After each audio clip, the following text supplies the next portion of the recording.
अस्सलाम वालेकुम। अल-नूर goat farm से नवीद लगारी आपकी खिदमत में हाज़िर है। आज का जो हमारा टॉपिक है प्रेग्नेंट गोट्स और उनकी मुतवाज़न खुराक, प्रेग्नेंट गोट्स की पहचान। तो ये टॉपिक हमने क्लियर करना है। सबसे पहले तमाम दोस्तों का शुक्रिया कि जो आप हमें सपोर्ट कर रहे हैं।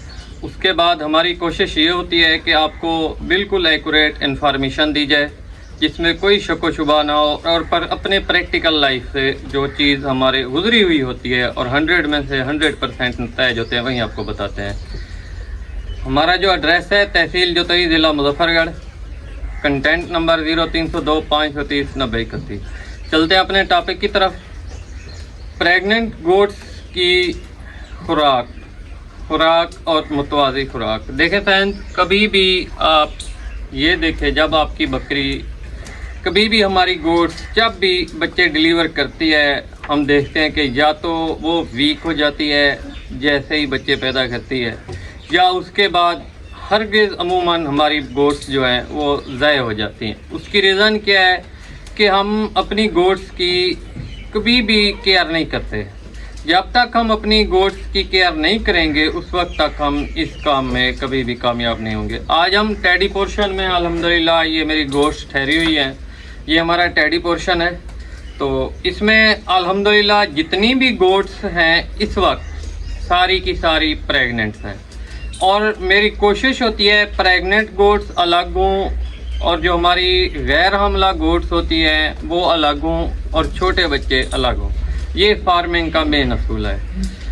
जो आप खुराक खिला रहे हैं, किसी भी इलाके से आप ताल्लुक़ रखते हैं, जहाँ से भी मेरे फैंस बिलोंग रखते हैं, आपके इलाके की अपनी खुराक है जो आप चारा खिलाते हैं।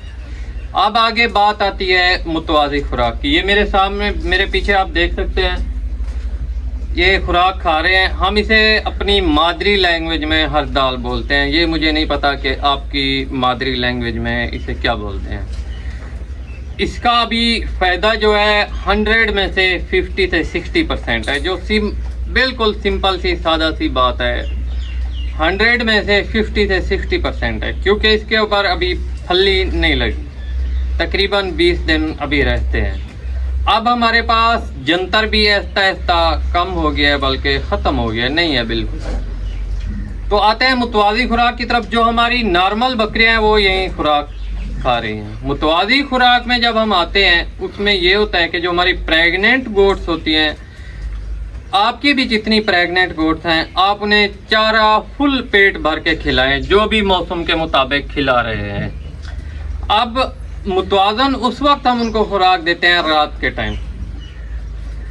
इस वक्त हमें कौन सी खुराक देनी चाहिए? जो हमारी प्रेग्नेंट गोट्स होती हैं उनमें ज़्यादातर आप देखें, कभी भी आप सर्वे कर लें, हरगिज़ हमारी बकरियां जो हैं जैसे ही वो प्रेगनेंसी के साइन शो करती हैं, ऐसा ऐसा वीक होती हैं, फिर एक वक्त आता है 2 से 2.5 माह से जैसे ही इबाऊ जाती हैं तो फिर ऐसा ऐसा मोटी ताज़ी, जिसे हम कहते हैं कि गीली होना बकरी शुरू हो जाती है। ये कुदरती फिनोमिना है। अगर आप उसकी एहतियात करते हैं, मुतवाज़न खुराक खिलाते हैं, तो उसमें आपकी बकरी उससे भी डबल होती है। उसकी वजह क्या है? मुतवाज़न खुराक हम क्यों देते हैं या हमें क्यों देनी चाहिए कामयाबी के लिए? बकरी को जो चाहिए प्रोटीन का लेवल 16% चाहिए।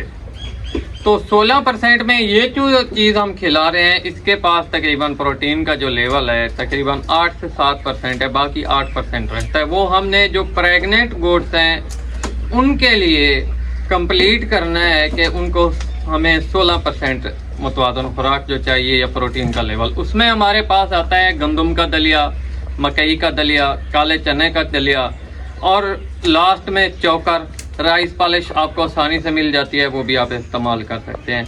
एक बकरी की कितनी खुराक होनी चाहिए? एक बकरी की आपके पास ये चारों आइटम 50-50 ग्राम होने चाहिए। ये तकरीबन आपके पास 1 पाव से इबाऊ बन जाएंगे। जब आप ये देंगे, एक बात आप याद रखें, गंदम की दलिया की जो आपने मिकदार रखनी है वो 100 ग्राम रखनी है, बाकी सब 50-50 रखें। उसके बाद जब आप इनको ये देंगे, इंशाल्लाह आपके जो बकरी को प्रोटीन चाहिए 16% वो कवर हो जाएगा।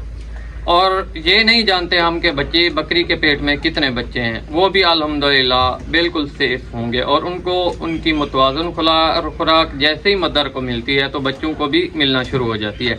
अगर हम बकरी को सही खुराक नहीं दे पाते तो बच्चों में आप देखते हैं कि बहुत से बच्चे वीकनेस का शिकार होते हैं, या मरे हुए होते हैं, या गिल्टियों। ये बहुत सारी वजूहत यही होती हैं कि हम बकरी की ख्याल नहीं करते।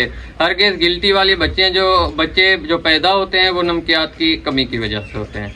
उसके बाद प्रेग्नेंट गोट्स की पहचान, तो ये हमारे पास इनसे मतलब सीनियर है क्रॉसिंग में, तो इसको हम आपको क्लियर कर देते हैं कि प्रेग्नेंट गोट्स की पहचान कैसे की जाती है। ये हमारी छोटी फ़ख्र पाकिस्तान है, बड़ी फ़ख्र पाकिस्तान की बेटी है।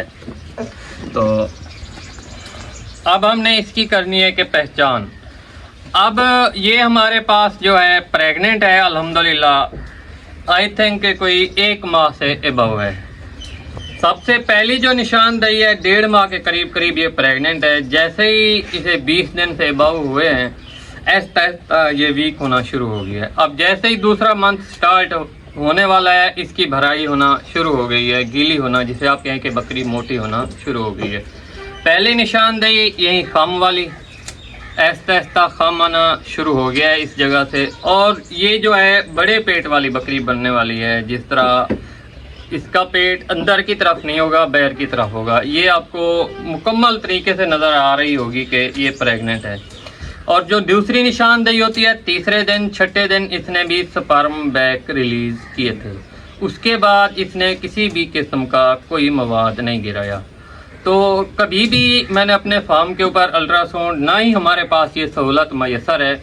ये 2-3 पॉइंट्स होते हैं बकरियों में देखने के, तो इसकी पहचान यही थी। अल्हम्दुलिल्लाह ये बकरी हमारी प्रेग्नेंट है। ये छोटी फ़ख्र पाकिस्तान है। बाकी सारी की सारी बकरियां क्रॉस शुदा हैं और 100 में से 100% अल्हम्दुलिल्लाह यकीन है कि सारी प्रेग्नेंट होंगी। तो ये थी हमारी आज की वीडियो। खासकर मुतवाज़न खुराक को मैं इसलिए बार बार उठा रहा हूँ। अब ये हमारे पास बकरी है, हम ये नहीं जानते कि इसके पास कितने बच्चे हैं, अब इसके पेट में कितने बच्चे पाल रहे हैं। तो ये तो अल्लाह ताला की ज़ात जानते हैं। हमें इसकी खुराक पूरी करनी चाहिए। जब तक हम अपनी बकरी की खुराक पूरी नहीं करेंगे उस वक्त तक हम कामयाब नहीं हो सकेंगे। तो ये थी हमारी आज की वीडियो। दुआओं में याद रखिएगा। इंशाल्लाह नेक्स्ट वीडियो में मिलते हैं।